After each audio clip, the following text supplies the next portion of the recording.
vou compartilhar um materialzinho aqui com vocês, para a gente começar a pensar essa retomada, né? E dar prosseguimento às discussões, já adentrando aspectos, turma, da unidade 2, né, intitulada Por uma História do Lazer. Professora, Frederico com levantou a licença, mão. nós não Pode estamos ficar à conseguindo vontade, ver os Frederico. slides. Professora. Nós não estamos conseguindo visualizar os slides. Gente, eu não estou conseguindo escutar vocês. Eu acho que eu vou sair da chamada e voltar. Pode ser? Para a gente ver se restabelece. Me dê aí um... Pronto, eu vou fazer isso.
E aí, estão me vendo, né?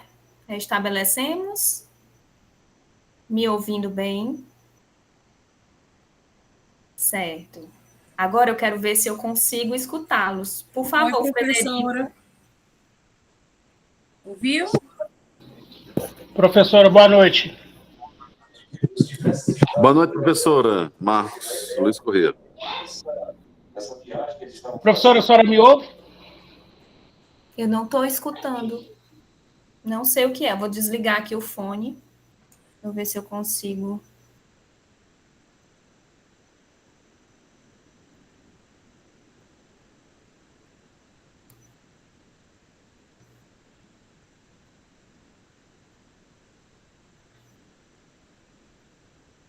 Por favor, Frederico.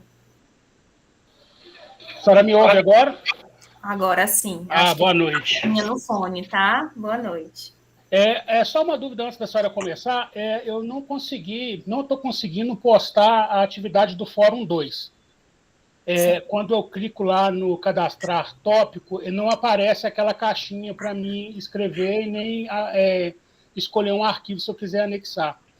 Eu fiz um teste hoje mais cedo, naquele primeiro fórum de apresentação e tira dúvidas, eu consigo abrir. É possível eu postar o fórum porque eu não estou conseguindo lá nele ou teria outra forma?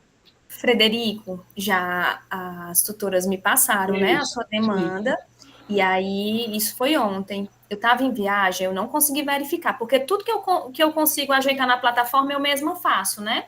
Certo.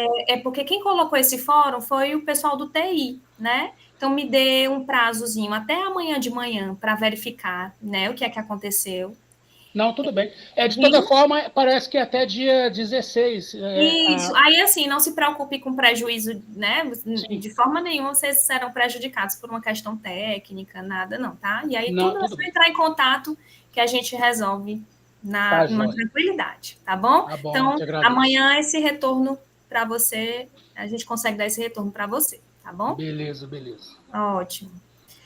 Eu vou aproveitar, então, que o Frederico puxou as questões em torno das atividades, né? Tem alguma atividade que estejam com dúvida, que queiram tirar, né, alguma dúvida? A gente pode aproveitar, né, uns minutinhos para conversar sobre isso. Algum texto que não conseguiu baixar, alguma coisa que a gente... que seja técnico, né, que seja essas questõezinhas de plataforma e que a gente possa se organizar. Se tiver alguma coisa, já viram porque inicialmente teve uma questãozinha com um texto padrão, né? Vocês viram que tinha lá um quiz, era como se fosse um texto padrão. Não estavam as atividades não estavam lá. E aí alguns alunos ficaram até um tanto preocupados com a questão do prazo, né? E aí eu reorganizei a questão dos prazos, repostei, né? Postei as atividades certinhas, direcionadas, e reorganizei a questão dos prazos. Todo mundo visualizou isso, né? Beleza, tá ótimo. E aí... Professora, Oi. eu acho que eu entendi por que o colega não está conseguindo colocar, porque lá no SIGA está dizendo que a atividade vai abrir no dia 10, e como hoje ainda é dia 9, não é possível inserir nenhum tipo de documento sem que esteja aberto já, conforme a data está no SIGA, deve ser isso.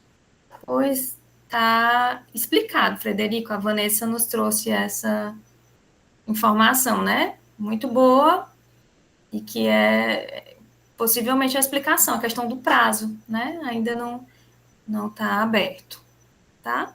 Mas, de toda forma, amanhã, né, a partir do dia 10, se tiver alguma questão, a gente consegue resolver, tá bom? Dou esse retorno. Tá? Então, qualquer dúvida, é só entrar em contato.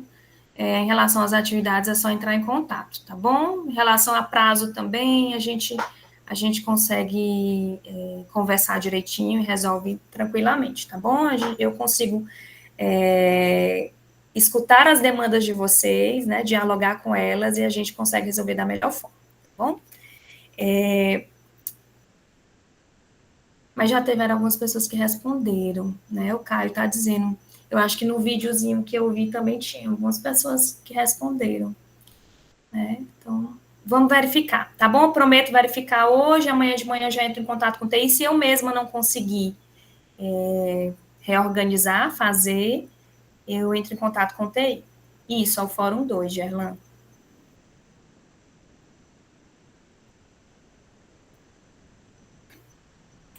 Não, professor, mas aí na questão da colega Ivanessa se referiu, ela está se referindo à atividade que realmente abre amanhã, mas o rapaz... Tá falando do fórum, Vanessa, é isso, é do fórum, é do fórum. Viu? Então, eu vou verificar, quando terminar a nossa live, eu já entro, porque foi bem ontem com a viagem, né, chegando, me organizando, eu não consegui abrir a plataforma, mas se eu já conseguir fazer isso, né, verificar e já conseguir resolver o probleminha técnico, já fica pronto hoje à noite. Qualquer coisa, se eu precisar de ajuda do TI, amanhã eu entro em contato cedinho para a gente já ter um retorno, tá bom? É em relação ao Fórum 2. Anotado. Achei que era a tarefa 2, é isso. Que só abre amanhã, exatamente. Tá? A tarefa 2 tem uma proposta para vocês de uma pesquisa, né, de uma análise. Vocês viram que é em grupos, eu sei que vocês já têm os grupos formados, então não vai ser necessária a apresentação, até porque na minha divisão de unidades, a gente tem muitos conteúdos para dar conta, e até mesmo no que se direciona ao turismo. Então, eu prefiro ter esse momento com vocês de discussão, né, e aí vocês me entregaram um trabalho escrito, e eu faço as correções a partir dos critérios que eu também coloquei lá, né. Então, a gente vai ficar sem as apresentações, mas eu vou receber o trabalho escrito para correção. O Luiz levantou a mão. Pode ficar à vontade. Professora, questões do fórum aí que alguns alunos perguntaram. O Fórum 2 do Paulo Bom Jesus está aberto, que abriu dia 3 desse mês e fecha dia 16. A outra atividade, que é a atividade 2, só abre só amanhã. Isso, é isso. Foi essa questãozinha mesmo, né? Porque o Frederico trouxe a questão do Fórum 2, aí a Vanessa entendeu que seria a tarefa 2, que só abre amanhã, né? Mas a gente já viu que são questões diferentes, tá bom? É realmente para verificar o porquê ele não está conseguindo postar, já que já tem, né, já tem postagens, né, já conseguiram fazer isso, tá bom, Luiz? Mas obrigada É pela porque a maioria dos alunos, contribuição. a maioria dos alunos conseguiram responder. Outros estão naquele negocinho de não tem atividade, onde vê as notas naquela atividade, é questionário, que tá bem lá para responder esse de fórum. Que a minha colega hoje, o Paulo Bom Jesus, também não tá conseguindo achar. E eu dei essa dica para ela. Então, vou verificar o que é. Então, que aba está, pode estar dando esse desencontro, não é isso? Hoje deve ser esse problema. Deve ser nessa aba que tá dando problema. Tá certo. Depois eu vou dar uma verificada, gente, até amanhã de manhã. Eu dou esse retorno. Palavra. Beleza. Tá certo? Eu vejo que aqui tem alguns dos orientantes que entraram em contato comigo. Essa semana eu vou organizar um cronogramazinho para a gente ter as nossas reuniões online, tá bom? E aí eu já estou fazendo a leitura do projeto de vocês para poder produzir, né? Finalizar a produção de um espelho de escrita para vocês. Né? Nas reuniões eu vou falando sobre isso, né? As indicações de leitura, as indicações de fontes. Então, como eu vi que tem alguns aqui, esperar até o final dessa semana para receber um cronogramazinho, um plano de trabalho, tá bom? A gente vai se encontrar para definir essas questões, tá certo? Então, como eu vinha falando para vocês, hoje a gente vai dar continuidade às nossas discussões da unidade 1, em que a gente começou a pensar, a introduzir algumas questões sobre a teoria do lazer, né? Por que o lazer começou a ser uma preocupação, os estudos do lazer começaram a ser uma preocupação da sociologia, da história. Então, nós fomos passeando aí para pensar, né, como esses estudos se consolidaram, principalmente no Brasil, né? Vimos um autor, um sociólogo francês que teve uma grande influência nos estudos do lazer, né, que foi o Geoffroy do Mazetier. Entendemos o lazer, de fato, dentro da sociedade capitalista, né, a gente lançou algumas questões aqui para pensarmos se as sociedades antigas teriam lazer, se a gente poderia pensar numa configuração de lazer, e para a gente ir costurando, a partir desse passeio teórico, uma resposta, né? Então, assim, nós vimos os autores funcionalistas, né, na aula passada, como o Geoffroy do Mazetier, então uma perspectiva mais conservadora do que seria esse lazer. E hoje, a proposta é que a gente continue pensando as visões contemporâneas, né? Que visões contemporâneas do lazer a gente tem hoje, que elementos da contemporaneidade nós podemos ver dentro das discussões do lazer hoje, e nós vamos, a partir disso, articulando com os elementos da unidade 2, né, que é intitulada Por uma História do Lazer.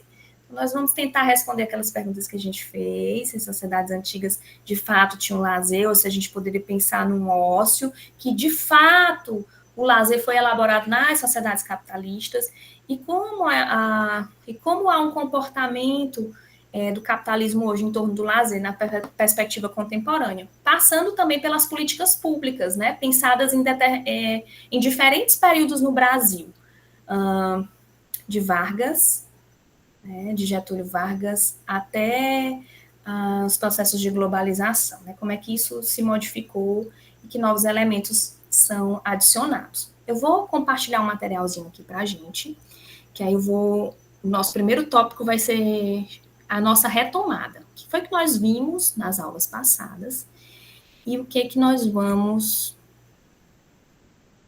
nos ater hoje, tá? Vamos aqui para a live do dia 9.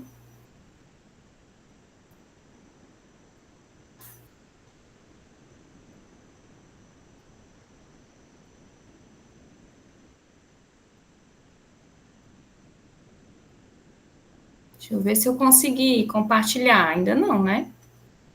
Vamos ver aqui.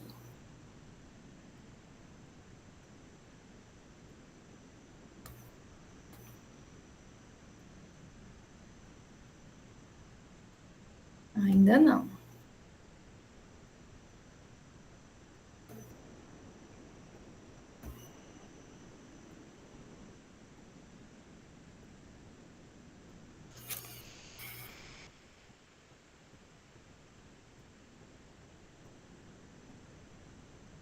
Pronto, agora eu vou tentar colocar ela aqui.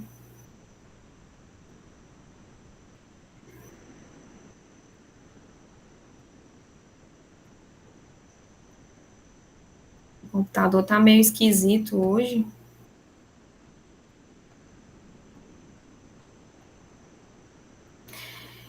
Só me deem um retorno. Estão vendo o material? Ótimo. Keila, Sara, ótimo. Perfeito. Então, vamos lá. Então, turma, essa é a nossa retomada, né? Vamos retomar de onde paramos na live do dia 26, né? Em que nós entendemos a preocupação com o fenômeno do lazer na sociologia. Então, vimos um autor, inclusive vocês fizeram uma tarefa sobre o Geoffrey do Mazedier, né? E aí nós centramos no campo dos estudos da sociologia, não é isso? O que casa muito bem com a outra disciplina que vocês estão vendo, que certamente vai trazendo elementos que somam com a nossa discussão, né? Sociologia do lazer. Então, o lazer dentro da sociologia, porque nós trouxemos aí os autores funcionalistas, né, os sociólogos, os autores brasileiros que estudaram com o Geoffrey do Mazedier, né, que além de participar com ele de atividades no Brasil, foram fazer um intercâmbio, então teve muito entranhado a pesquisa sobre o lazer no Brasil teve muito entranhada ao do Mazedier, né, e nós nos sentamos principalmente no Brasil para entender esse fenômeno do lazer, né?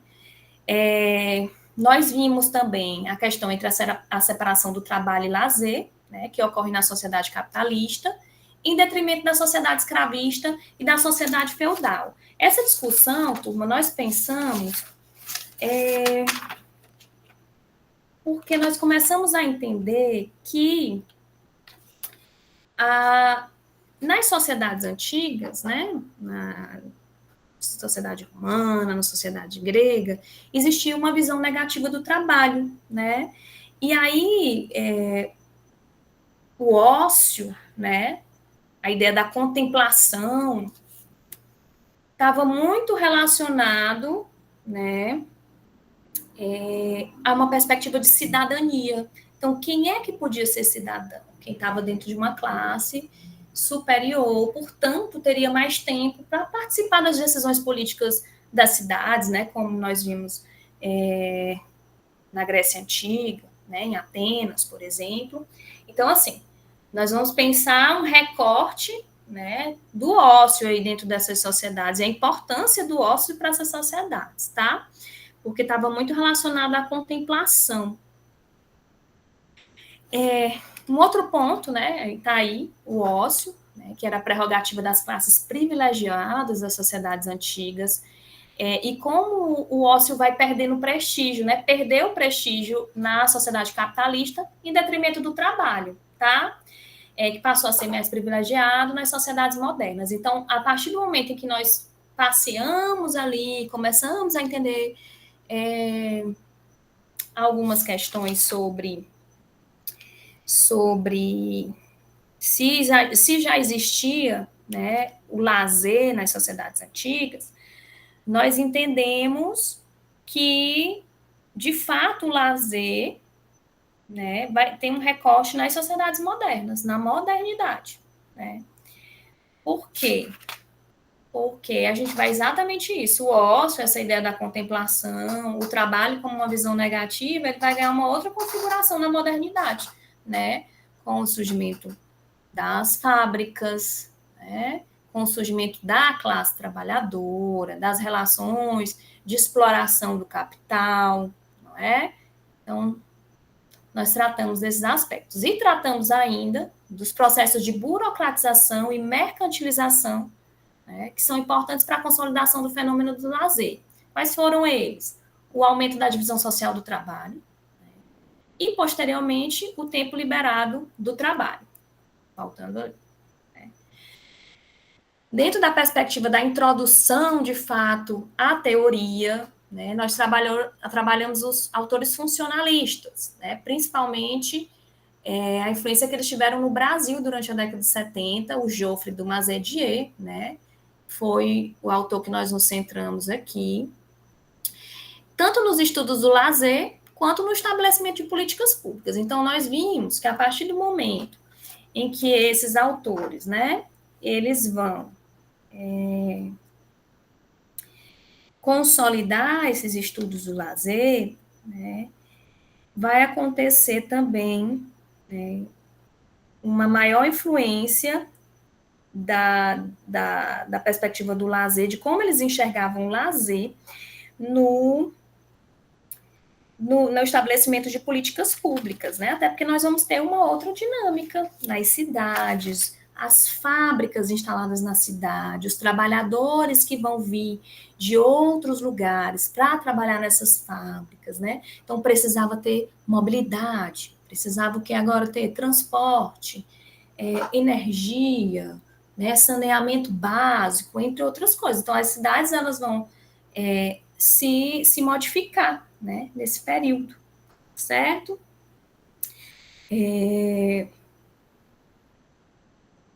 Nós falamos ainda do lazer como mecanismo de controle social e do aspecto da abordagem funcionalista do lazer, né? São esses... O do Mazetier, então, né? Ele trouxe uma perspectiva de que o lazer tinha uma função, né? O lazer não só como uma atividade que se contrapõe ao trabalho, mas também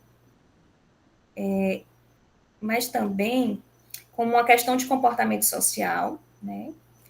E não deveria ser entendido como uma atividade doméstica, sócio-espiritual, que não deveria ser confundido com essas outras atividades que são da nossa subsistência, né? Foi essa perspectiva que ele trouxe, né? Funcional. Para o do Mazetier, me permitam ler aqui, aí eu trouxe uma obra para vocês na aula passada, que falei sobre ela, que é Lazer e Cultura Popular, de 73, né? Que ele traz a seguinte definição: lazer é um conjunto de ocupações às quais os indivíduos podem entregar de livre vontade, seja para repousar, se divertir, se recrear, se entreter-se, ou ainda para desenvolver, né, a sua formação desinteressada, sua participação social voluntária, ou ainda a sua livre capacidade criada após livrar-se ou desembaraçar-se das obrigações profissionais, familiares e sociais. Então, esse tempo, né, o tempo livre para o du Mazetier, né, era atendido o tempo fora do trabalho, né, até não era entendido só o tempo que era fora do trabalho, até porque fora do trabalho nós realizamos até outras atividades, né, que são da nossa subsistência, né, atividade de formação, beber, descansar, né, beber água, descansar, enfim, outras questões, né. Então, esse tempo livre em que o lazer vai acontecer, né, é aquilo que os indivíduos vão se entregar por livre vontade, né, o que ele quiser fazer, divertir-se, recrear-se, entreter-se, né. Então, a atividade do lazer, para ele, tinha um caráter liberatório, hedonista e pessoal, né. Visualizamos as três funções do lazer que o du Mazetier colocava, que é o descanso, né, o divertimento e o desenvolvimento. O descanso muito relacionado a descansar o corpo, aliviar a mente. O divertimento, né, para gerar divertimento, não gerar aborrecimento. Aborrecimento a gente já tem no trabalho, né? Então, para ele, traz a perspectiva do divertimento. E um outro ponto, que é o desenvolvimento, que seria o lazer como um mecanismo de desenvolvimento, né? Aí, turma, foi onde a gente começou a pensar algumas contradições na perspectiva funcionalista do lazer, né? O lazer apenas com essas funções, né, segundo o du Mazetier teria. Porque é o seguinte, mesmo ele dizendo que lazer e trabalho não são contraditórios, né? Mas há uma contradição do autor, porque para ele, então, o trabalho seria uma doença, né? E o lazer seria o remédio. Então, essa concepção funcionalista traz uma ideia geral de que o lazer, né, tem a função, né, tem a função do descanso, né, para o trabalhador descansar, né. Então, principal função do trabalhador, descanse e esqueça do regime de exploração e quem está inserido na sociedade capitalista, que é o que eu trago aqui nesse último ponto, né? Que nós falamos do lazer como mecanismo de controle social e do aspecto conservador da abordagem funcionalista, exatamente por isso, porque ela traz uma concepção muito geral, né, do que é o lazer, essa função do descanso. Né?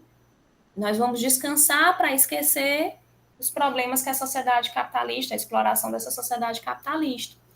E o Dumazedier, como outros autores funcionalistas, eles não trazem para a gente, turma, uma perspectiva, né, de que as diferentes classes sociais usufruem do lazer de forma diferente, não é? É importante a gente pensar, eles deixam implícito que a forma de desfrutar o lazer seria similar entre as diferentes classes sociais, né? E será que é? Será que a gente pode pensar? Eu fiz essa pergunta para vocês na aula passada, né? Será que o lazer é vivenciado da mesma forma, né? Por todas as pessoas?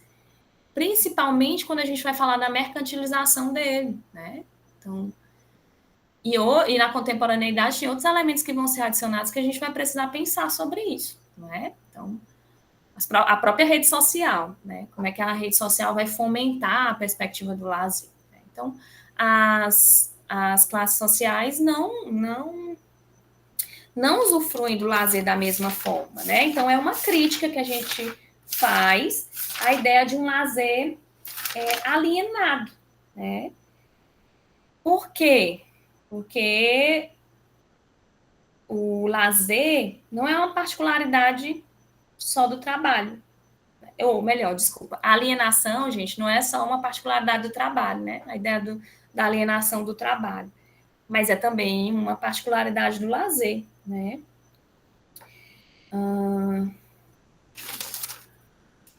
Então, dito isso, né, nós vamos começar a pensar aqui, na verdade é o seguinte, antes de eu entrar nas definições de lazer contemporâneas, eu queria terminar uma discussão que eu comecei na aula passada, né, sobre o SESC, né, sobre o SESC. Que aí eu falei para vocês que em 47 surge o SESC. Em que contexto eu falei isso, né? Eu falei que esses autores começam a se consolidar no Brasil, né, a partir da década de 70, né? E essa concepção, a concepção dessa estruturação em torno dos estudos de lazer, ela foi funcionalista, portanto, conservadora, né? Esses autores, os autores como o Dumazedier, eles vão dizer que o lazer era igual para todas as classes sociais, como eu falei para vocês, né? E aí vai camuflar, né, diferenças de classes. Será que o lazer é o mesmo? Foi o que eu perguntei. Me parece uma visão muito romântica. Né? Então, é nesse sentido que a gente traz essa crítica ao lazer alienado, né? Essa visão romântica desses autores em torno do lazer. Então, é a manutenção do status quo. Né? Um outro ponto da questão funcionalista, né, dos autores funcionalistas como o Geoffrey Dumazedier, é a questão homogeneizadora. Né? O que isso quer dizer? Né? Tenta passar a ideia de que todos têm o mesmo lazer, certo? Então, lazer não é o mesmo para todas as classes. Não é mesmo. Então, será que o lazer também não se transformou num mecanismo de alienação? É uma questão. E aí a gente vai, a partir da obra do Mazedier, tentar entender isso, né? Ou melhor, a obra do Mazedier se consolidando no Brasil, né? Ele se expandiu para uma série de países, né? Entre eles o Brasil. Então, diversos autores travaram um diálogo com o Mazedier, né? E por quê? Turma, acho que a gente começou a falar isso na aula passada. No Brasil, nos governos do Vargas e do Juscelino Kubitschek, né, sempre houve sempre houve uma preocupação com o processo de industrialização, né? A implantação das indústrias fez com que os indivíduos saíssem do meio rural para as cidades, né? Então, o Brasil passou por um processo de urbanização acelerado nesse período, né? E aí, apesar da gente falar que é um processo de urbanização acelerado, a gente precisa pensar, né, que, claro que de diferenças de uma região para outra, né? Acelerado para o nosso contexto, mas para um contexto de países imperialistas, claro que a gente não estava no mesmo patamar, né? Foi tardio. Então, desde Vargas e Juscelino, né, nós vamos entender o processo de aceleração da industrialização e urbanização no Brasil. Então, ao passo que nós tivemos todo esse processo, né, nós trouxemos famílias, né, para outras regiões do país, né, para trabalhar nas indústrias, para, consequentemente, começar a ter uma série de problemas. Então, as cidades se tornaram um cenário para uma série de problemas, o desemprego, a questão da saúde, do saneamento. Então, assim, houve um aumento da violência e da vadiagem. Olha aí o conceito que a gente vai começando a pensar aí, das sociedades capitalistas, que vão pensar o trabalho no seu sentido integral, em que o sujeito teria, né, há uma valorização desse trabalho. Então, quem não está inserido nesse mercado está dentro da vadiagem, né? Nós vamos ter uma série de pessoas fora do ambiente de trabalho, com tempo livre sobrando. Por isso que a gente chama mecanismo de controle, gente. Por isso que há esse controle. Porque vai ter uma estrutura para que se crie, né? Se crie mecanismos, né? Para que esses sujeitos possam aproveitar o tempo livre, o tempo sobrando, né? E aí foi onde eu falei para vocês, né? Que de 36 a 45 surgiu o serviço de recreação operário, né? Várias atividades de lazer, futebol, atividades educativas. E a partir de 45, nós tivemos um processo muito mais acelerado de urbanização e industrialização. E aí nós começamos a ter postos de trabalho não ligados apenas ao trabalho operário em si, né, mas vão ter atividades ligadas ao setor do comércio, a expansão do turismo, né, turma, acaba acontecendo nesse período, e vai empregar uma série de trabalhadores. Isso eu já situei com vocês na aula passada, apesar de ter sido bem rápido, que já foi bem no finalzinho, por isso que eu retomei aqui, tá? Vou até deixar aqui na retomada, desculpa, deixa eu ver aqui. Pronto, vou deixar aqui nesse slide da retomada, porque ainda vou passar para as visões contemporâneas, tá? E aí eu falei com vocês, né, que vários setores no Brasil, com esse processo de urbanização, começa a se acelerar a partir de 45, nós vamos ter uma diversificação dos setores produtivos, né? Então, para além da indústria, o comércio, a expansão do turismo, né, que vão empregar uma série de trabalhadores. Então, começa a ter, olha aí a ideia do mecanismo de controle, do lazer, que a gente vai pensar alienar, né?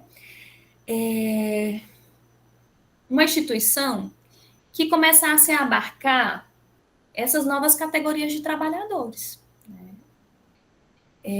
De setores diferentes do setor operário, que chegar com suas famílias nas cidades. E aí eu trouxe, acho que foi o último ponto que eu falei na aula passada, que foi o surgimento do SESC, né, do Serviço Social do Comércio, criado em 47, né, que até hoje é uma das principais instituições, né, promotora de lazer no Brasil, quando tratamos do lazer institucionalizado, do lazer programado, né, na empresa, né, na empresa em si. Então, a gente vai pensar o SESC dentro desse conjunto de transformações, ou melhor, desse conjunto de visões, né, sobre o lazer, estruturados ali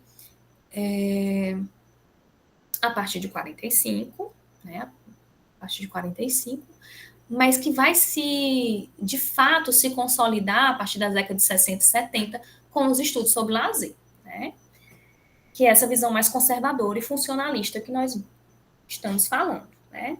Então, o SESC, ele começa nos anos 50, suas atividades ligadas à saúde e à higiene pessoal, e com a expansão da classe operária e dos demais trabalhadores no país, a partir dos anos 60, começa a tratar das atividades fora do ambiente de trabalho, ou seja, as atividades de lazer. Trazendo essa perspectiva da década de 50, eu trouxe uma anotação aqui, eu fiz uma anotação aqui de um texto, em que a gente vai entender a contextualização da década de 50 relacionada a isso. Só um minutinho. Deixa eu achar aqui no meu resumo.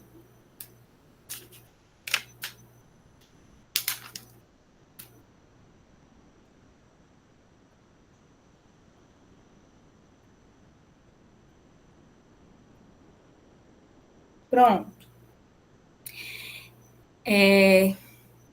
A ideia de que o lazer ele se institui de uma forma mais acabada, né, a partir da década de 50, mais organizada, estruturada, por conta de uma colonização capitalista, né, da diversão, fazendo com que todas as atividades do lazer fossem mercantilizadas, né, ou seja, a partir daí você tinha que pagar para se divertir, né, os programas de lazer para os trabalhadores começam a se intensificar, né, vão se proliferar nesse período.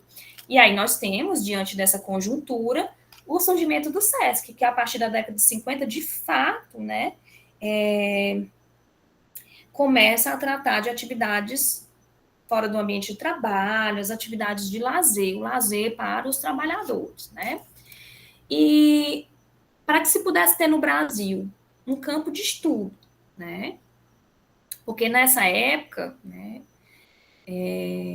no Brasil ainda existia um certo preconceito em relação ao tempo livre e ócio, né? O tempo livre era visto como uma atividade secundária, né? O Brasil tinha uma série de questões, né, e problemas para serem resolvidos. Então, eles não queriam perder tempo, né? Não existia uma estrutura social que pensasse esses aspectos, né? Então, para que esse preconceito fosse quebrado, né, foi preciso que o SESC crescesse como instituição, né, e que também passasse a formar pesquisadores nessa área e formar profissionais do lazer. É onde entra o Geoffrey du Mazedier, né, nesse contexto, né, porque ele se tornou consultor do SESC. Então, o SESC foi uma instituição importante para fomentar os estudos do lazer no Brasil. Trouxe o Geoffrey du Mazedier para a instituição, né? Então, com a mediação do Renato Rechicha, né? Rechicha, que é um dos maiores pesquisadores do lazer no Brasil, sobretudo na perspectiva funcionalista. Ele escreveu obras como O Lazer no Brasil e Planejamento de Lazer no Brasil. O du Mazedier vai formar uma série de pesquisadores no país, seja no Brasil, pelo SESC, né, ou fazendo intercâmbio em Sorbonne, como eu falei para vocês quando eu apresentei o du Mazedier, ele era, né, professor de Sorbonne, né, nesta universidade francesa. Então, como nós já falamos, com a perspectiva de não questionamento do status quo, do lazer no Brasil. Então, ele não trouxe. O SESC estava precisando se institucionalizar, né? Já que o lazer e o ócio não eram discussões presentes no país, não havia uma preocupação com isso. O SESC precisava se institucionalizar. Trouxe o Geoffroy de Mazetier para, de certa forma, pensar um lazer que não questionasse, né, o status quo do lazer no Brasil, para que também se pudesse institucionalizar um campo de pesquisa. Né? Então, essa era a preocupação deles. Então, não foi trazer uma crítica ao lazer, foi, de certa forma, criar uma estrutura de aceitação, né? De uma aceitação de um lazer para os trabalhadores. Nesse sentido, nós vamos destacar ainda dentro do pensamento clássico, né, do Rechichat, e as ideias de Luiz Camargo. Aí entra um outro autor que é interessante também a gente pensar, que é funcionalista, que é o Luiz Camargo. O Luiz Camargo, gente, eu botei um linkzinho de uma entrevista dele, né, no material de vocês da unidade 1, tem uma entrevista com ele sobre lazer. Ele ele foi um grande pesquisador, né, sobre o lazer e discípulo do Mazetier, né? Aí me permitam ler aqui na íntegra qual é a definição dele de lazer, né? O lazer é um conjunto de atividades gratuitas, prazerosas, voluntárias e libertárias, né? Centradas em interesses culturais, físicos, manuais, intelectuais, artísticos e associativos, realizados no tempo livre, roubado, conquistados historicamente sobre a jornada de trabalho profissional e doméstico, e que interfere no desenvolvimento pessoal e social dos indivíduos. Essa é a definição do Luiz Camargo, né? Um conjunto de atividades gratuitas, prazerosas, né? Que é realizada no tempo livre, né? Que é roubado e que foi conquistado historicamente, né? Pelos trabalhadores. E que vai interferir nesse desenvolvimento pessoal e social dos indivíduos. Então, ele tem aí uma proximidade, né? É uma definição parecida com a do Mazetier. O Rechichat, né? Rechichat, ele vai dizer que o lazer é uma ocupação não obrigatória,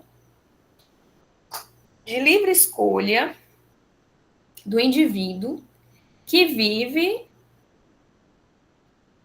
com os valores indivíduo que o vive e com os valores de recuperação psicossomáticas e para o desenvolvimento pessoal e social. Ou seja, gente, são concepções de lazer que não só dialogam, mas reforçam a concepção de lazer do Mazetier, né? Que é uma concepção funcionalista. Aqui, gente, fica muito claro nessas definições que há uma função para o lazer, né? Uma recuperação psicossomática, né? Um desenvolvimento pessoal, né? E aí, por quê? Né? Por que eles trazem essa visão mais conservadora e funcionalista? Porque a época, né, era disso que o país, né, e esses pesquisadores, eles precisavam para estarem inseridos dentro de um determinado campo acadêmico, né, para que eles pudessem ganhar forma, espaço e, consequentemente, para que não fossem perseguidos, né, era preciso que eles trouxessem dentro dos estudos de lazer valores e perspectivas dominantes provenientes da sociedade capitalista. Aqui eu já trago o contexto da década de 70, né? Essa visão conservadora das décadas de 60 e 70, é necessário que a gente estava dentro de um processo ditatorial, não é? E dentro da função que nós já falamos, a institucionalização e burocratização, né? Institucionalização, burocratização e mercantilização do lazer. Então, o Luiz Camargo, eu falei a obra que ele lançou, né? Ele tem uma obra chamada O que é o Lazer? Não é um livrinho daquele... Um livrinho simples. Simples não é a palavra que eu queria usar. É um livro de uma linguagem fácil, né? Que tem, assim, perspectivas e definições do lazer, mas lembrando, Luiz Camargo tem definições muito próximas ao do Mazedi, tá? Então, a influência dos estudos sobre a perspectiva funcionalista do lazer era tão forte, né, que esses autores não se preocupavam em questionar o do Mazedier, né, durante seus seminários, suas palestras e seus cursos no SESC. Né. E aí, gente, onde é que eu quero chegar? Quais foram os pontos que esses autores, ou que na leitura da obra desses autores, trazem um questionamento, né? Por que eles não levantaram os seguintes pontos? Para a gente pensar um lazer de uma forma mais contextualizada, né? Será que o contexto de desenvolvimento e reprodução do lazer no Brasil, que é um país de capitalismo tardio, né? E subordinado, não é diferente do conceito de desenvolvimento e reprodução do lazer na França, né? Ou em qualquer outro país considerado capitalista ou desenvolvido? Então, eu trouxe para vocês o seguinte, a definição que esses autores fizeram, que são próximas ao do Mazedier, até porque eles têm uma influência dele. Aí eu trouxe para vocês a ideia de que eles não levantam questionamentos, e aí trazem definições muito próximas ao do Mazedier, e aí a gente precisa entender o contexto em que eles estavam inseridos. Um contexto em que eles precisavam estruturar esse estudo de lazer, até mesmo para não ser perseguido, né? Então, eles estavam inseridos ali na década de 60, na década de 70, eles precisavam trazer um campo de estudo que fomentasse pesquisas, né? E que ajudasse na institucionalização das instituições de lazer, né? Aí, eu agora estou trazendo para vocês as questões, os pontos em que possivelmente esses autores poderiam ter se debruçado, poderiam ter levantado, né? O principal dele, gente, é a ideia de, será que esse lazer e o desenvolvimento que o lazer pode promover, como eles colocam dentro da definição deles, pode ser pensado no contexto brasileiro, em analogia, em comparação com a França, né? Ou com qualquer outro país considerado capitalista ou já desenvolvido, né? Então, assim, eles não faziam esse questionamento, como também disseminavam o conhecimento do Mazedier e da sociologia funcionalista do lazer através dos seus escritos em obras já citadas, né? O que é o lazer, planejamento do lazer no Brasil, que é do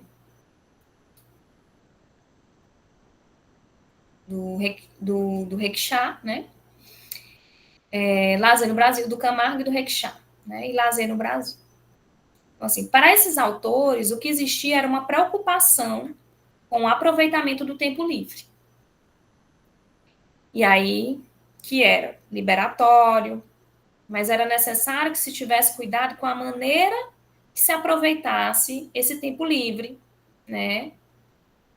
Quando se pratica uma atividade de lazer. Para eles, o lazer, né?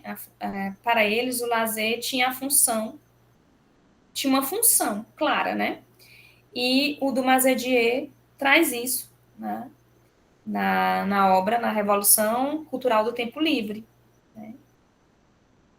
Em que ele traz, né?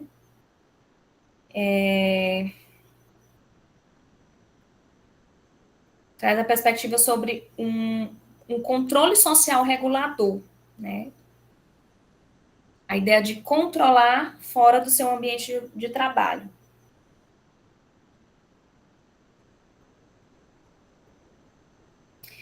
Porque a partir do momento, né, em que nós tivemos um aumento da luta de classes, a diminuição, né, a diminuição da jornada de trabalho, que foi luta, né, o resultado da luta dos trabalhadores, né, nós, consequentemente, vamos ter um aumento do tempo livre, né, que poderia ser usado para reuniões, né, para que pudessem melhorar as relações sociais, capitalistas, sobretudo as que acontecem no trabalho. Né? Então, para esses autores, a preocupação não era pensar uma educação pelo lazer. Olha aí uma outra preocupação que nós temos aqui nessa disciplina, né? Começar a pensar os processos de educação, né, que o lazer pode promover.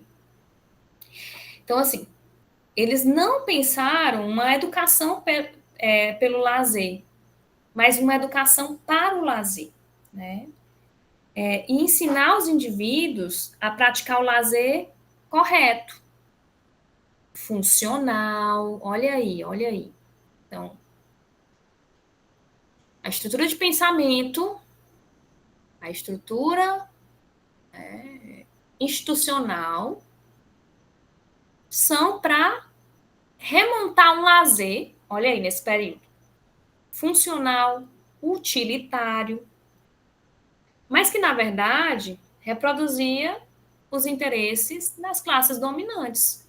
Eu não quero que, com o aumento do tempo livre, aumente a vadiagem, por exemplo, né? Ou que essas pessoas estejam, sei lá, nos bares, porque isso pode deixar o indivíduo prejudicado para trabalhar no dia seguinte. É isso que pensa, né? O empregador. Então, tem essa noção aí, gente, quando faz pensar esse lazer utilitário, funcional, né? Na verdade, é a reprodução dos interesses da classe trabalhadora. Eu não quero que o meu empregado ele esteja prejudicado para trabalhar, ele tem que estar bem. Ele não pode estar de ressaca, não. Olha só. Então, vamos institucionalizar, e essa institucionalização do lazer, ela vem com um pensamento funcionalista conservador, né? Como nós já falamos. Aí é o seguinte, eu fiz um levantamento das diretrizes gerais do SESC, né? Para pensar, então, como era esse lazer institucionalizado, né? Passa a se estruturar na década de 50, que na década de 70 traz toda uma estrutura de pensamento para direcionar o que seria o lazer no Brasil. Né? E aí, se nós pegarmos essas diretrizes, então eu fui pegar essas diretrizes para a gente entender, né, se elas estão realmente, né, entranhadas a esses discursos e as práticas, né, das principais instituições do Brasil, né? Se esses discursos estão relacionados às práticas dessas instituições, como o SESC, o SESI, o SENAI, né? Enfim. E aí, o SESC vai entender o lazer como uma atividade que libera os indivíduos da fadiga, resultante das suas obrigações, notadamente do trabalho, como também ajuda os sujeitos a suportar as imposições obrigatórias, buscando o desenvolvimento da sua personalidade, na medida em que os libera dos condicionamentos que o automatizam. Se as razões que levaram o SESC a ser o seu maior agente de lazer do país, ainda justifica essa atuação, é essencial, no entanto, levar em conta, né, o significado que se reveste, né, sobre o lazer, sob pena que os resultados de atuação nesse campo venham repetir justamente as situações para quais se propõe para ser o antídoto. Então, observa-se uma tendência, né, como tendência, a substituição do trabalho pela visão do lazer decorrente da constatação de que o trabalho, para quase totalidade dos indivíduos, pouco oferece uma perspectiva de realização pessoal. Em contrapartida, a industrialização do lazer, ao transformá-lo em objeto de consumo, sobrepõe a sua função primordial, né? É a da promoção social, de prestígio e status. Nesse sentido, o que a gente vai entender dessa perspectiva, dessas diretrizes, né? O lazer é visto como um objeto de consumo, né? Tenta-se um fim em si mesmo, prevalecendo o mais ter do que o mais ser, concretizando-se assim como anti-lazer, atividade empreendida compulsoriamente, com o mínimo de autonomia pessoal que impede a autorrealização e a autenticidade individual. Tanto a partir do momento em que esse lazer institucionalizado, ele torna o lazer como um objeto de consumo, ele vai ter um fim em si mesmo, né? Então, é mais uma perspectiva de anti-lazer, né? Porque eu não tenho um mínimo de autonomia pessoal para a utilização desse tempo livre, né? E aí, como é que eu vou, dentro da capacidade que o indivíduo tem, né? Das tantas capacidades que o ser humano tem, eu vou limitar a uma ideia de lazer, né? Então, quando a gente lê essa concepção de lazer do SESC, né, nos parece que a instituição está preocupada, né, em estabelecer um lazer crítico aos trabalhadores. Aí eu quero lembrá-los, né? O SESC, ele não atua só com trabalhadores do comércio em si, mas todos os trabalhadores associados podem ter acesso às atividades do SESC, né? Então, você vai lá, faz a carteirinha do SESC e você pode estar associado. Mas aí, na leitura dessas diretrizes, né, o que temos é uma instituição preocupada em inserir determinados valores e práticas, né, e ensinar determinadas funções aos indivíduos. Do lazer enquanto descanso, né, regeneração psicossomática e social, e também a reposição das energias físicas dos trabalhadores para que possa voltar revigorado para o seu ambiente de trabalho. E se pensarmos que isso não se restringe só ao SESC, né, uma instituição pública com parceria privada, né? Na verdade, acho que é ao contrário, né? Tem financiamento estatal, né? Mas isso pode ser visto, né, nas várias atividades de lazer que nós praticamos hoje em dia, né, dentro dos nossos ambientes de trabalho, né, várias empresas que fazem questão de escancarar a preocupação com a qualidade de vida por meio de dinâmicas, por meio de atividades de lazer, né, de brincadeiras, né, torneios de futebol e etc. Então, é importante que a gente perceba o quanto a concepção funcionalista do lazer ainda está entranhada, presente, no cotidiano da sociedade como um todo, certo?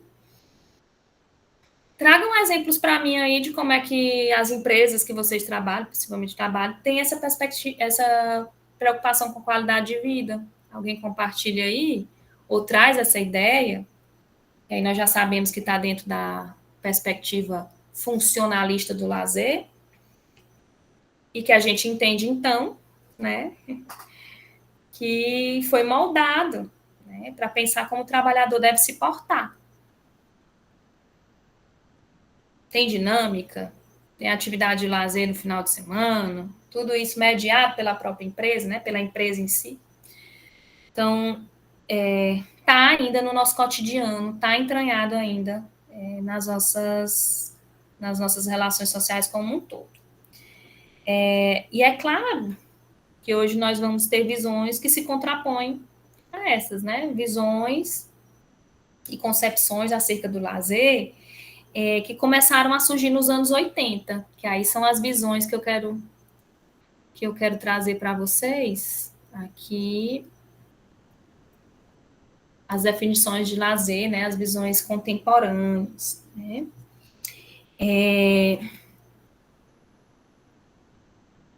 Começam a surgir nas décadas de 80, desde as perspectivas mais críticas até as perspectivas pós-estruturalistas, né, ou subjetivistas. Questões como o lazer em minorias sociais, né? Então, o lazer como um direito social, dimensão da qualidade de vida, né, passando pela questão das minorias sociais,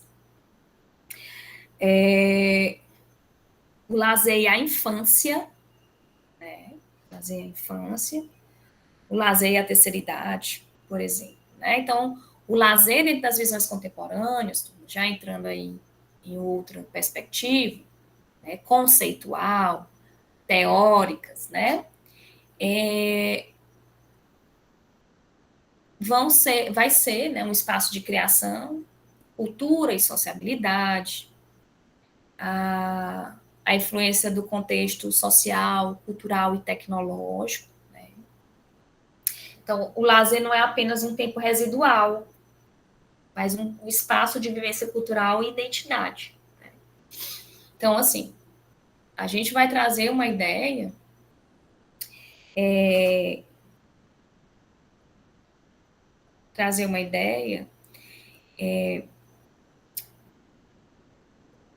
de que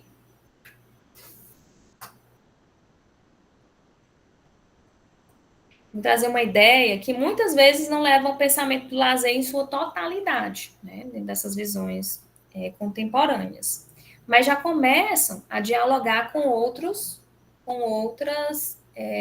demandas, né, até então não estruturadas. Um dos precursores da teoria do lazer, né, que vai trazer essas questões, é o Stanley Parker. Ele escreveu um livro, que foi traduzido aqui no Brasil pela editora Zahar, né, que se chama Sociologia do Lazer. E aí ele vai dizer que o lazer tem que ser medido tanto pela variável tempo, né, ou atitude.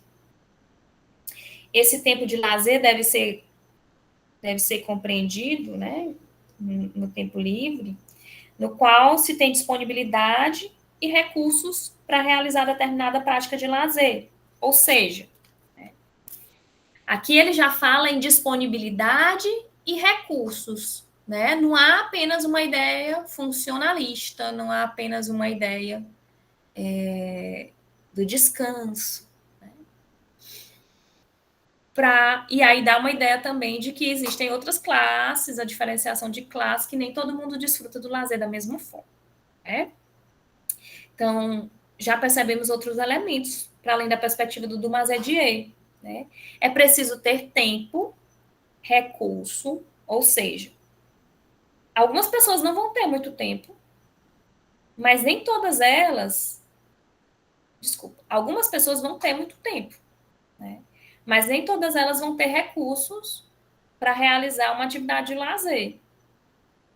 E ele cita, por exemplo, o aposentado ou o desempregado, né? Tem muito tempo, mas e o recurso, né? Então, além disso, né, na obra dele, a Sociologia do Lazer, o Parker, ele avança dizendo, acho que meu slide do Parker não ficou aqui, ficou no outro material. O Parker, ele avança dizendo que a partir do momento em que temos uma sociedade, um determinado modo de produção capitalista, né, que há um grande processo de expansão de produção de mercadorias, no caso, à época, o Fordismo, né, o just-in-time, o excesso de mercadorias, era preciso que os trabalhadores ganhassem um salário X, né, para poder, né, para que todas as mercadorias, para que pudesse ser consumidas todas essas mercadorias na fábrica, né? Então, o parque já falava em indústria do lazer. Então, quem trouxe essa perspectiva aí da indústria do lazer, né, inicialmente foi o parque. É claro, gente, que o termo indústria é problemático, né? Porque, na verdade, nós temos o capital recreativo, que aí daqui a pouquinho eu vou me aprofundar um pouquinho mais sobre a questão do capital recreativo, né? Mas ele ia dizer que já tínhamos uma série de produtos provenientes do lazer e do processo de consumo, né, que, consequentemente, anda junto com o lazer. Processo esse que era diferente, dependendo da classe social na qual estava inserido, né? Então, com o surgimento desse capital recreativo, vão surgir diversos produtos provenientes do lazer. E para vender esses produtos provenientes do lazer, nós vamos ter a publicidade, por exemplo, né? Então, está relacionado com o consumo. E esse processo, ele anda junto com o lazer, né? Dependendo da classe social que o sujeito está inserido, ele pode consumir ou não. O lazer do operário.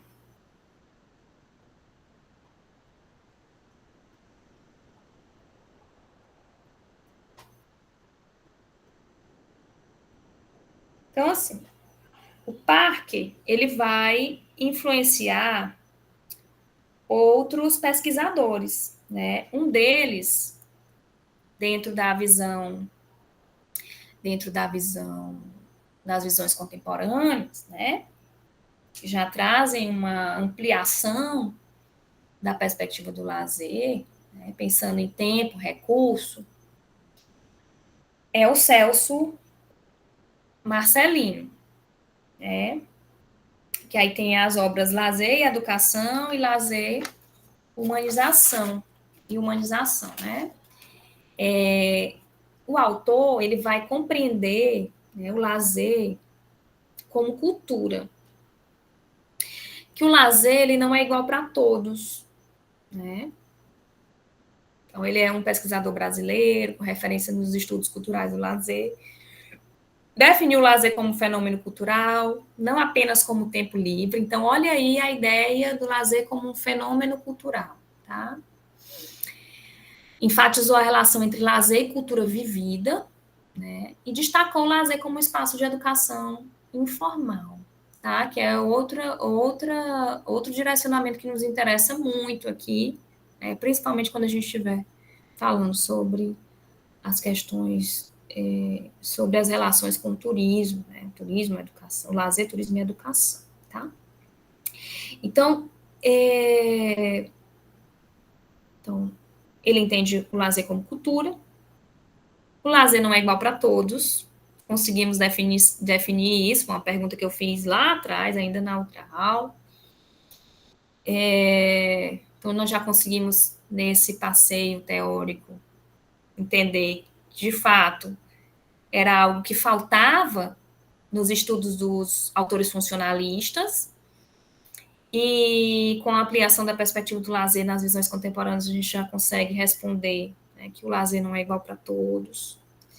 E que pode o lazer servir como uma prática, né, que ajuda a desenvolver o processo de humanização nos indivíduos, na sociedade capitalista. Isso é uma pergunta, né?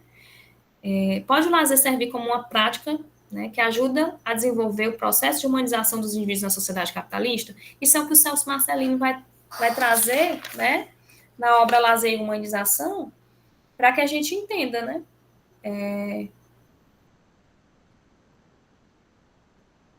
para que a gente entenda se é possível, né, a gente ter essa dimensão da humanização.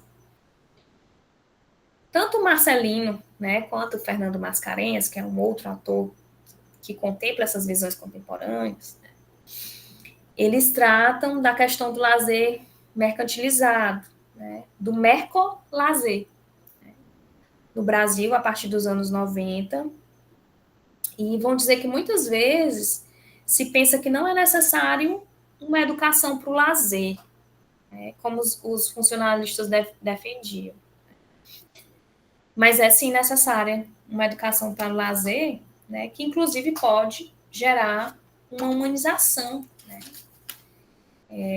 o lazer como esse espaço de educação. Aí, turma,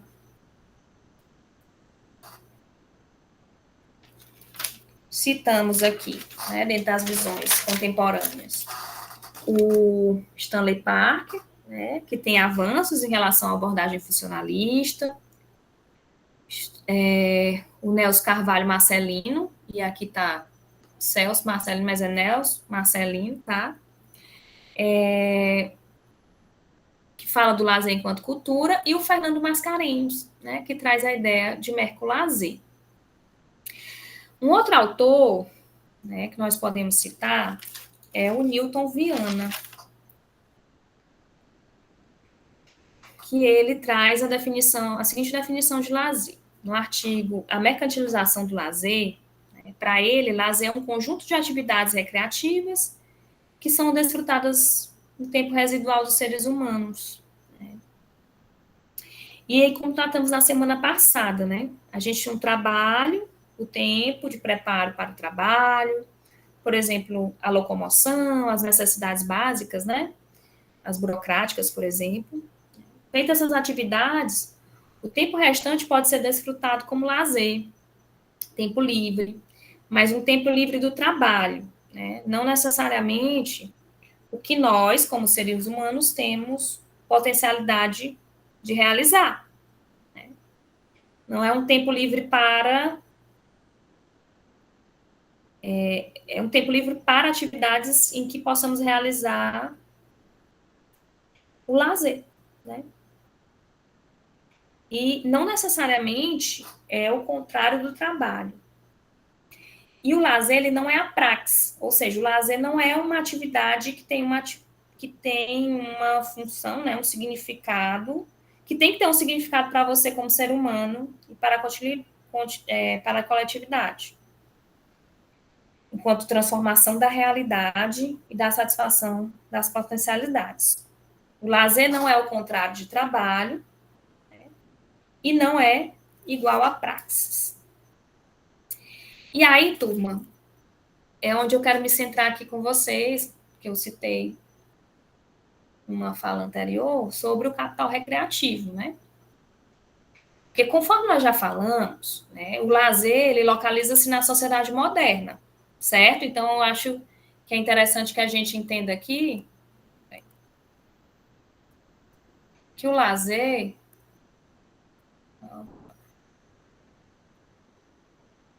que o lazer ele se localiza na sociedade moderna, certo?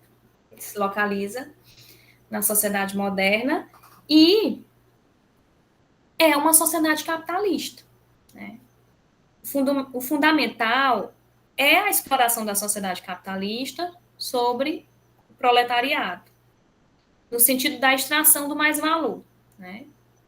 Isso é o que está no cerne da sociedade moderna. Diferente do que acontecia nas sociedades escravistas e nas sociedades feudais, como nós já falamos, né? Em que, inclusive, não se tinha nenhuma valorização do trabalho. Portanto, tratamos nessas relações sociais da burguesia e do proletariado, né? A burguesia como dona dos meios de produção e o proletariado como a força de trabalho, né? Então, a gente está se localizando nesse contexto. E aí a gente precisa, dentro dessa localização, né, a gente precisa entender que surge aí dentro dessas relações o capital recreativo. Uma parte da classe capitalista vai investir em produtos de lazer para obter lucro a partir da mais-valia. E ele se desenvolve por meio da expansão da mercantilização das relações sociais. Então, a música, o cinema, né, vão se tornando mercadorias. Cada vez mais, essas coisas vão se mercantilizando, vão sendo vendidas, né? Com isso, se expande a parte capitalista, que investe, né?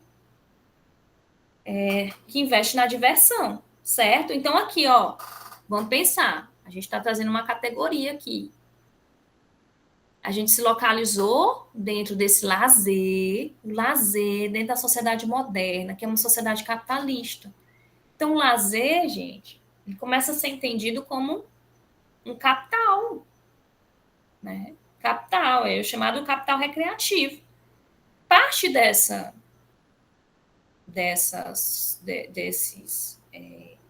classe capitalista, ela vai investir,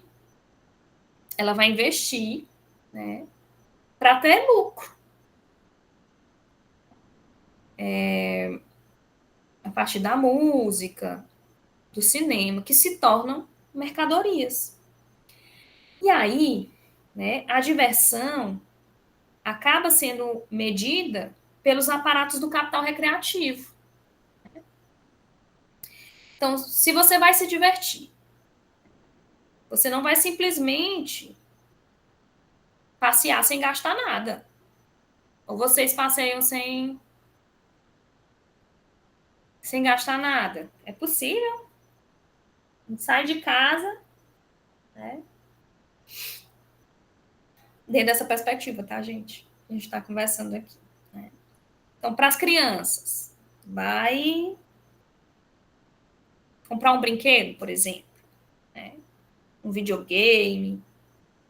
Para um casal de adultos, né? Vai sair para jantar, vai para o cinema, né? Vai comprar um ingresso para um show. Então, isso são formas de lazer e estão dentro do capital recreativo. Uma viagem, um pacote de viagem. Então, alguém está lucrando com esse capital recreativo, gente. Então, dentro do capital recreativo, nós vamos ter ainda duas subdivisões, né, que é o capital industrial e o capital mercantil. Por exemplo, né, o capital industrial são os brinquedos, é isso? O capital mercantil é o show.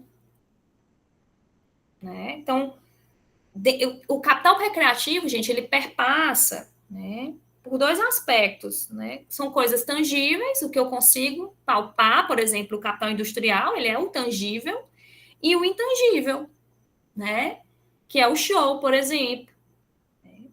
É o que alguns autores vão chamar de mercancia, né? Não é algo que a pessoa leva para casa, né? Mas é algo que assume forma de mercadoria. Um show, se compra o ingresso para o show, mas não se leva o show para casa, não é? É o que hoje, inclusive com muitos pacotes de viagem, já que é uma turma de futuros turismólogos, se pensa em vender o quê? Experiências, não é isso? Se pensa num pacote que se possa, né, a satisfação da venda dessas experiências, né? Então, isso tem nome, é a mercancia. A pessoa não vai levar o produto, não é o capital industrial, é o capital mercantil, não é? É o que é tangível e o que é intangível. É o que eu consigo palpar e o que eu não consigo palpar, né? Então, dentro disso, gente, está o que nós abordamos sobre a alienação do lazer. As horas de trabalho são apropriadas nas relações capitalistas, como também o lazer é apropriado pelo capital recreativo, certo? Então, assim, a gente vai procurando resposta para aquelas perguntinhas que a gente foi fazendo, né, ao longo da nossa discussão. De fato, o lazer também pode ser apropriado como alienação, né? Sim, porque ele também é apropriado para o capital recreativo. Alguém vai lucrar com o lazer. A partir do momento que nós temos a definição de lazer, que nós localizamos esse lazer nas sociedades modernas, que é uma sociedade capitalista, a gente vai precisar pensar, né, sobre essas questões. Então, com a luta dos trabalhadores, né, que possibilitou uma redução da carga horária, as obras conquistadas, né, que acabaram servindo ao lucro do capital, que é um movimento indissociável, né, ou são criadas dentro do fenômeno do lazer diversas formas de entretenimento. Já entra aqui uma outra perspectiva. Dentro dessa redução da carga horária, que os trabalhadores conseguiram com luta, né, mesmo essa redução de carga horária, ela foi apropriada e serviu de lucro. Né? Serviu de lucro. Tem um fenômeno do lazer, são criados dentro do fenômeno do lazer diversas formas de entretenimento, que nada mais é que um lazer evasivo, né? Um lazer que as pessoas realizam para esquecer os problemas sociais, se evadir do trabalho, né, que ela considera chato, problemas sociais que elas têm, né, familiares, sociais que elas têm. Então, no momento de lazer, a pessoa esquece desses problemas, né, e fica entretido em alguma atividade. Então, o entretenimento entra aí como fruto desses desdobramentos do lazer como capital recreativo. Vou estar entretido em alguma atividade. Para vender uma série de coisas, brinquedos, passeios, ingressos, tem a publicidade. Né? Então, a gente já viu aí, temos um capital industrial, temos um capital mercantil. Nós vimos que dentro do lazer, esse lazer, ele vai servir ao lucro, né? Servir ao lucro, ter diversas formas de entretenimento. Para vender esse entretenimento, né, tem a publicidade. Se nós pegarmos hoje as redes sociais, me respondam, vocês acham que hoje as redes sociais, elas funcionam, né, como a maior propaganda, é uma revolução aí na propaganda? E por quê? Por que a gente tem hoje a rede social como algo que funciona como uma grande propaganda? E que revolução é essa que a gente vai ter em torno, por exemplo, do lazer? E vocês, como futuros turismólogos, o que as redes sociais podem ajudar a criar? Que necessidades elas podem ajudar a criar? Alguém? Já estou falando aqui sem voltar aqui para vocês. É possível a gente trocar essa ideia?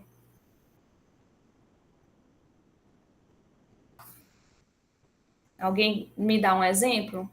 O que a gente tem hoje aí, dentro dessas discussões que podem nos ajudar? Vocês são tão falantes, deixa eu ver aqui o chat.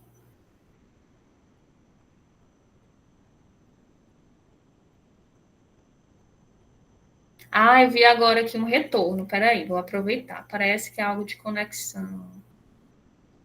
Professores, slides não estão passando. Pois não, está aparecendo os autores que a senhora está se referindo. Acredito que você vai esses autores que estão nos slides. Entendeu? É bem interessante, mas esqueci qual é o autor. Eu fiz um passeio no funcionalismo, vou até disponibilizar esses slides para vocês. Sabe por que foi? Porque eu fiz a minha apresentação com base. Quem foi que falou? Foi o Edmário. Edmário, eu fiz a minha apresentação com base num eu fiz um texto de verdade, né? E aí eu quero disponibilizar essa organização para vocês, né? Que aí tá com as citações, tá com a minha leitura dessas citações. E aí eu vou disponibilizar isso para vocês e vou inserir nos slides. É que eu acabei colocando, por exemplo, teoria funcionalista e trouxe os principais aspectos e vou falando para vocês, tá bom?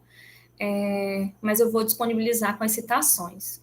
Deixa eu ver quem foi que falou mais aqui. Na empresa que eu trabalho só tem trabalho mesmo. Na hora que eu perguntei sobre o que eles promovem, né, enquanto empresa. A Monique disponibilizou a sequência.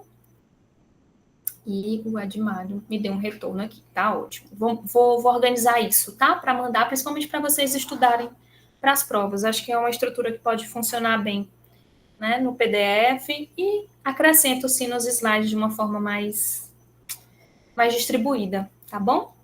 E aí, me ajudem a pensar aqui sobre as redes sociais dentro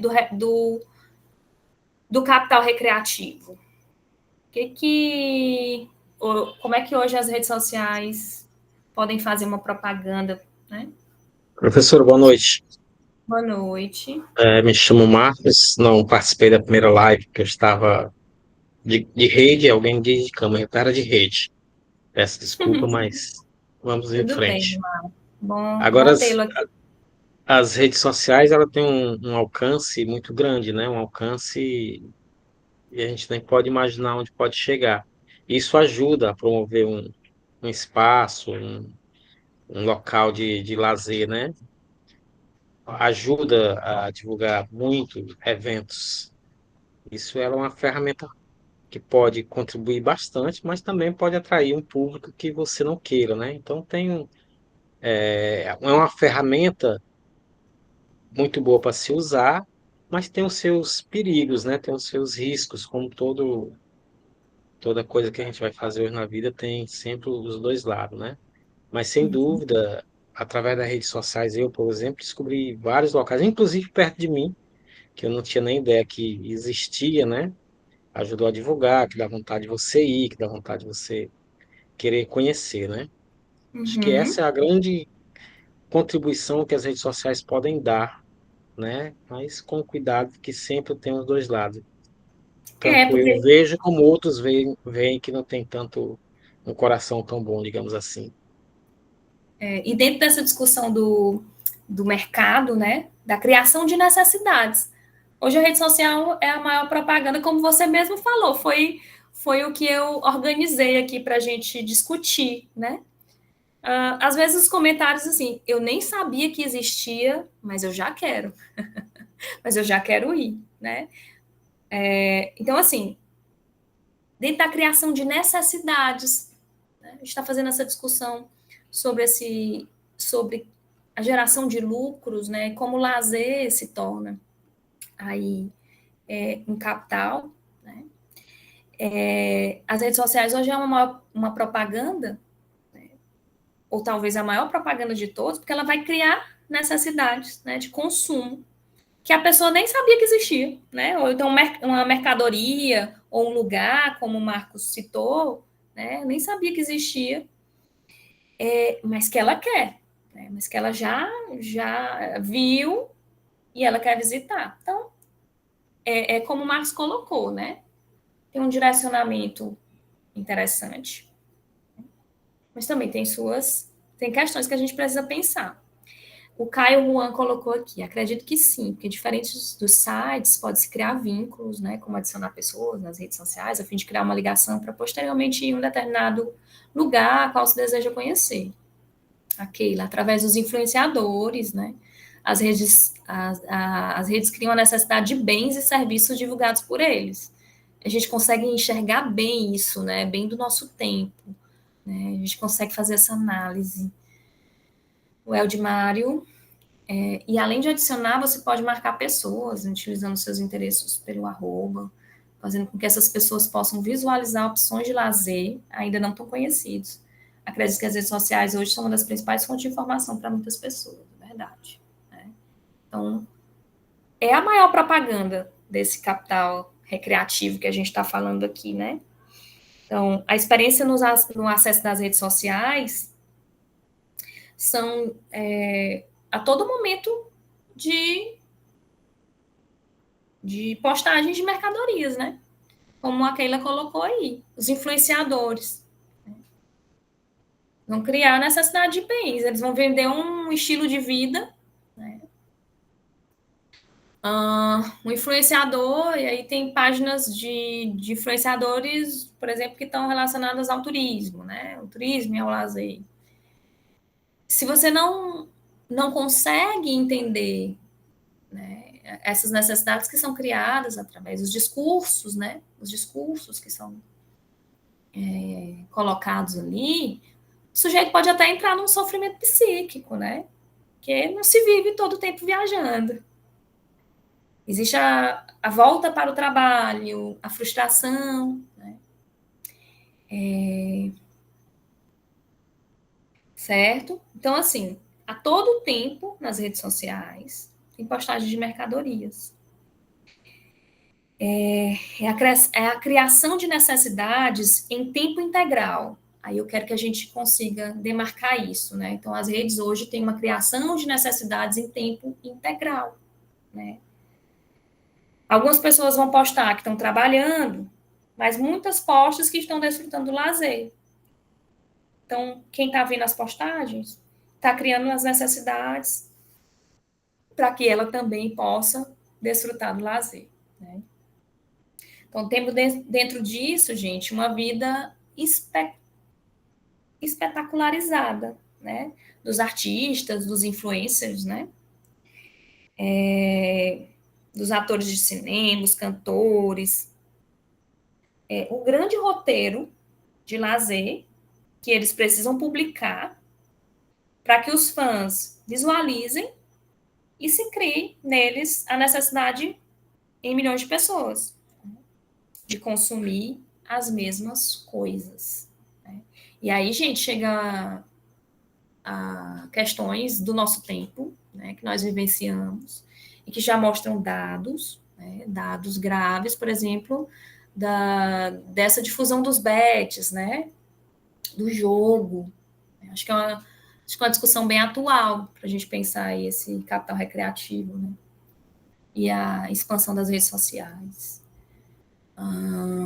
Dados que mostram a queda na compra, né, melhor, o aumento de determinadas classes sociais influenciadas, né, influenciadas pelos jogos, o aumento do gasto com o jogo, com o bet, e a diminuição do consumo, por exemplo, da cesta básica, né? Então, isso são dados, são discussões do nosso tempo, são discussões que fazem a gente pensar esse capital recreativo, tá? Então, milhões de pessoas vão consumir esse conteúdo, né? E vão criar necessidades, né, para consumir as mesmas coisas que essas pessoas estão colocando. O capital mercantil é isso, gente. É uma fração do capital que investe em produtos de lazer, certo? Então, vamos definir isso aqui. Capital mercantil é a fração do capital que investe nos produtos de lazer. E se você pega o lazer na história, né, na história do capitalismo, aí vamos começar a introduzir aqui as nossas discussões da unidade 2. Né? Não deixando a unidade 1 e os tópicos da unidade 1, mas já trazendo algumas questões.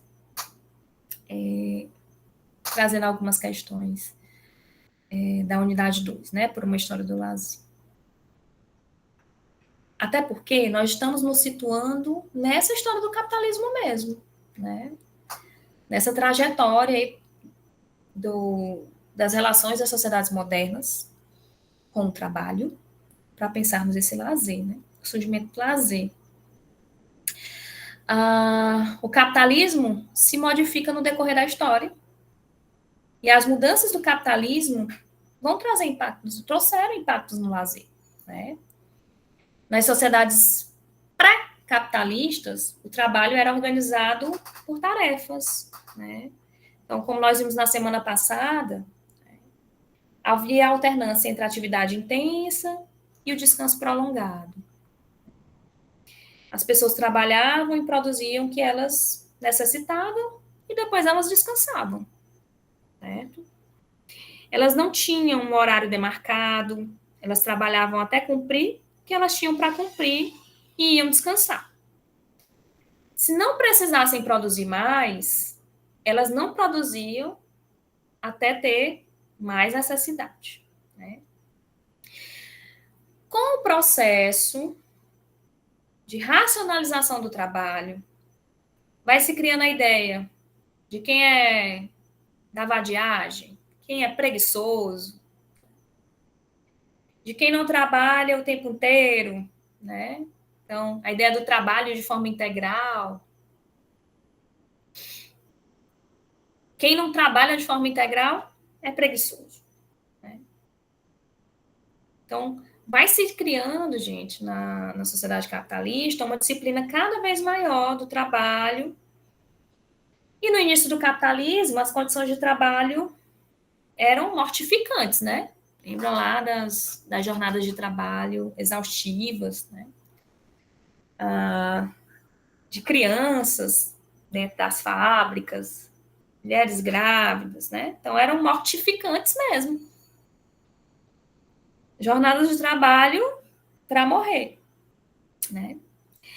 E aí, nesse período do regime de acumulação extensivo, como a fase do desenvolvimento da produção capitalista, que envolve uma determinada estabilidade, no início do capitalismo, vão surgindo áreas de lazer nas cidades, vai se expandindo a produção de mercadorias, o uso de dinheiro, né, se generaliza, e o capitalismo vai se expandindo pelo mundo, né, por isso que a gente chama de fase do capitalismo expansivo, né, porque surgem as áreas de lazer, generaliza o capitalismo, o dinheiro, né, o uso do dinheiro.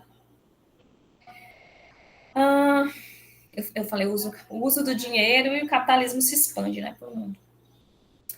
Posteriormente, né, após esse iniciozinho, né, do capitalismo expansivo, nós vamos ter o Taylorismo, né, e o desenvolvimento de fato do lazer como um regime de acumulação intensivo, né, em decorrência da luta dos trabalhadores pela redução da jornada de trabalho, né. Como consequência, os capitalistas eles têm que implementar a organização científica do trabalho, né, para aumentar a produção e a expansão da produção capitalista, que vai passar a englobar, turma, o aparato estatal. Então, vamos lá. Eu tenho um iniciozinho, que é expansivo, jornadas exaustivas, né? Mas que esse capitalismo vai se expandindo. Com o Taylorismo, né, tem um desenvolvimento do lazer, né? Por quê? Porque os trabalhadores lutaram para que essas jornadas de trabalho elas fossem reduzidas, né? E aí, como consequência disso, teve que se implantar uma organização científica do trabalho, né, para aumentar a produção.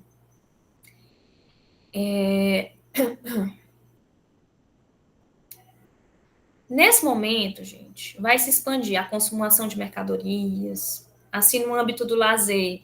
As feiras e as tabernas, né, elas passam a ser consideradas focos de subversão e desordem, né?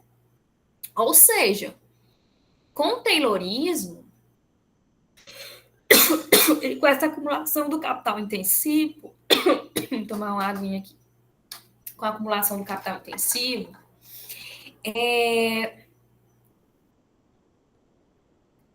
os locais, vai ser determinado na cidade, os locais, né, que podem ser usados para o lazer. As tabernas, né, as feiras, são desordem, são subversão. O que eu crio aí? Eu crio a ideia de um trabalhador. Eu crio a ideia do trabalhador. O trabalhador ordeiro, o trabalhador pacífico, né? Tem-se a criação de uma ideia do trabalhador, de quem seria o bom trabalhador, né?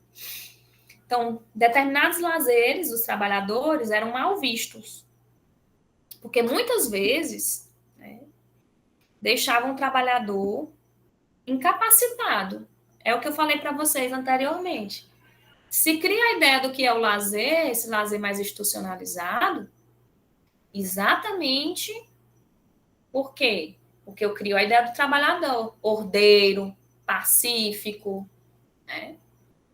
Então, onde é que ele pode frequentar, que lugares ele vai frequentar, para que ele não se prejudique para trabalhar no outro dia, não é? Para que não danifique o empregado, né?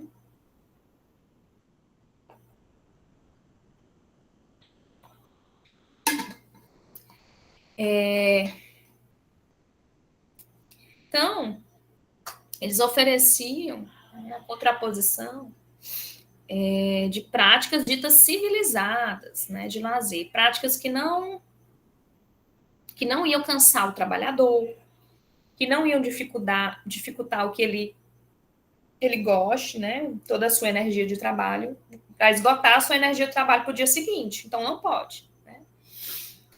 Eu vi uma contribuição agora do Carlos Henrique, eu vou ler para a gente não perder, tá? As redes sociais transformam o lazer ao tornarem-se plataformas para entretenimento, mas também pode levar ao uso excessivo, impactos negativos na saúde mental, como ansiedade, dependência e distanciamento das relações presenciais. O uso constante e desregulado das redes sociais pode afetar o bem-estar, prejudicando o desempenho escolar e as interações sociais reais, embora também ofereçam benefícios como a socialização e acesso a informações e eventos em tempo real. Isso. Os benefícios, né, ao que serve esse capital recreativo que a gente falou, né, a criação de necessidades, e é uma criação de necessidades que leva ao adoecimento, né, como a gente também citou. Né? Muito bem, Carlos. Então, visto isso, né, de que a gente vai criar lugares para que criar lugares de lazer para que esse trabalhador frequente, né, então vai ter um discurso do que é civilizado. Então,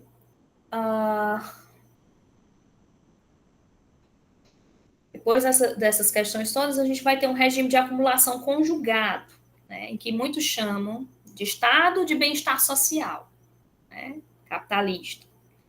Mas é um regime integracionista, que entrega os trabalhadores e traz uma melhora de vida no sentido de melhorar a vida, uma melhora de vida, né, dos trabalhadores dentro de uma questão do controle, né, do controle dos operários das fábricas.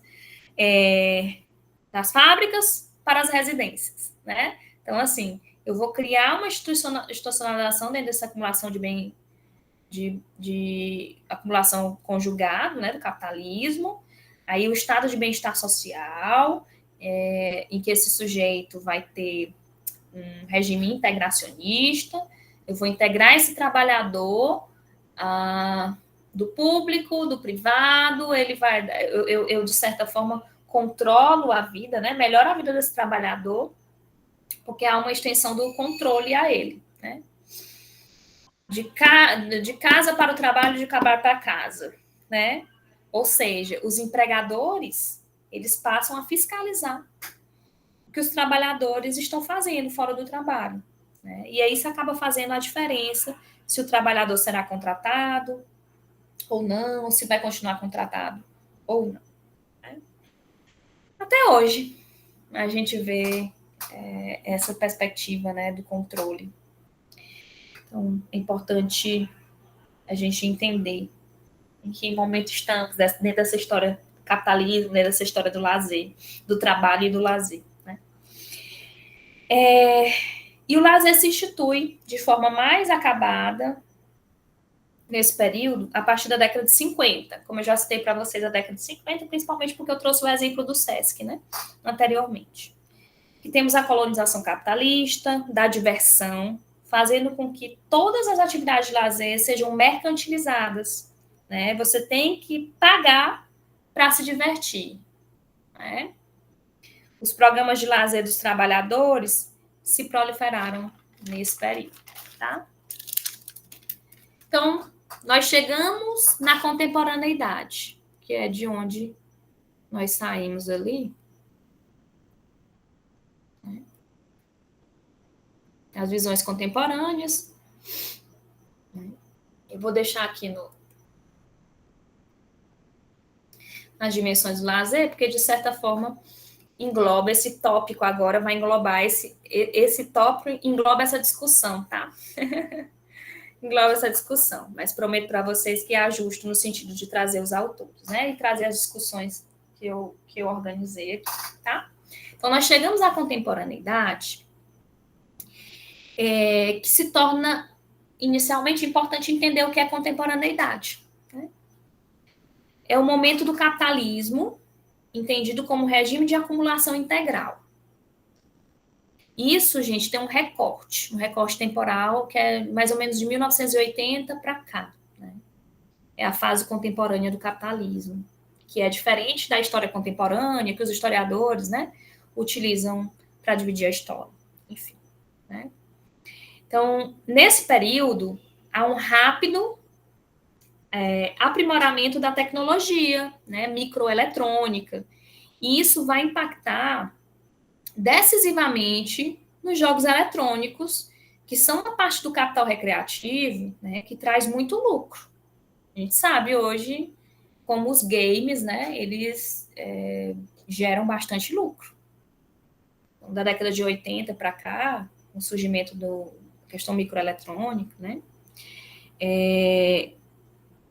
inclusive, os jogos, eles se equiparam em ganhos, né, em lucro, com o capital bélico, com o capital automobilístico, né? Que é outro.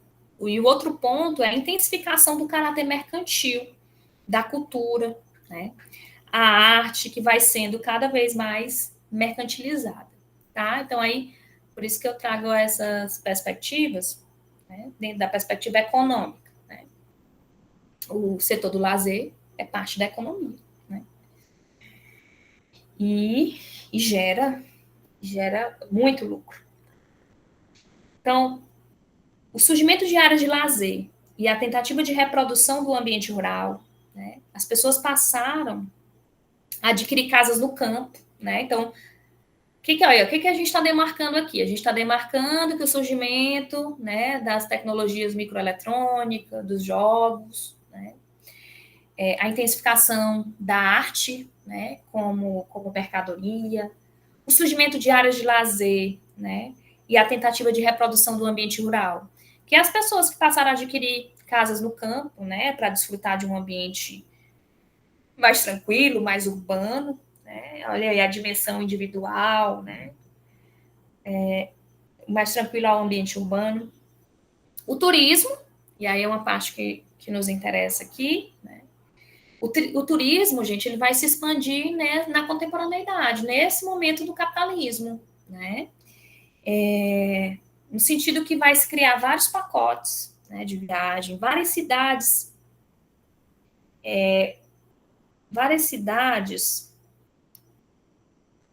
vão investir em estrutura, né, para receber pessoas de fora que vão para esses destinos, né, consumir diversas mercadorias, né, os shopping centers, né, que são lugares que simulam, digamos, as cidades, né, as praças, melhor, as praças públicas, né, as praças públicas, mas que são fechados, né, são climatizados e muitas vezes, gente, esses espaços eles distanciam algumas pessoas, dependendo da classe social, pelo constrangimento ao entrar ou pela, né, a questão do custo, né, pelo custo de estar, né, num shopping. É algo que parece público, mas é privado, né, que as pessoas estão lá para consumir mercadorias e gastar dinheiro. E aí que a gente tem na contemporaneidade, né, como forma de organização estatal, o Estado neoliberal, né, é o nosso último ponto aqui, né? que é a ideia de que o Estado neoliberal ele implica o âmbito do lazer ao sucateamento dos espaços públicos, né, de lazer. Se antes você tinha várias praças, né, que as pessoas iam passear, o Estado vai diminuindo, né, no investimento dessas praças e vai possibilitando, gente, a proliferação de shopping centers, né, e outros ambientes que você precisa pagar para acessar. Então, olha em que momento nós estamos. Nós estamos pensando um capitalismo, pensando na história do lazer, né, dentro da perspectiva do capitalismo, em que na contemporaneidade nós vamos ter espaços, né, espaços criados para que você tenha que pagar para acessar, né? Então, dentro desse Estado neoliberal, né, nós temos um lazer submetido ao consumo. Se você quer se divertir, né, você precisará gastar. Notadamente, você precisará gastar, não é?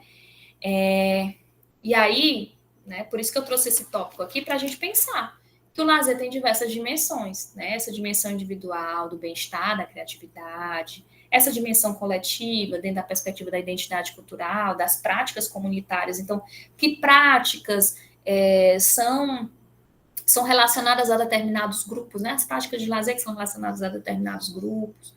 Uma dimensão econômica que nós, de fato, a nossa discussão gerou, ficou em torno dessa perspectiva econômica, social, das relações do capitalismo, né? Então, o setor do lazer como parte da economia, né? Faz parte, uma dimensão interessante de a gente pensar.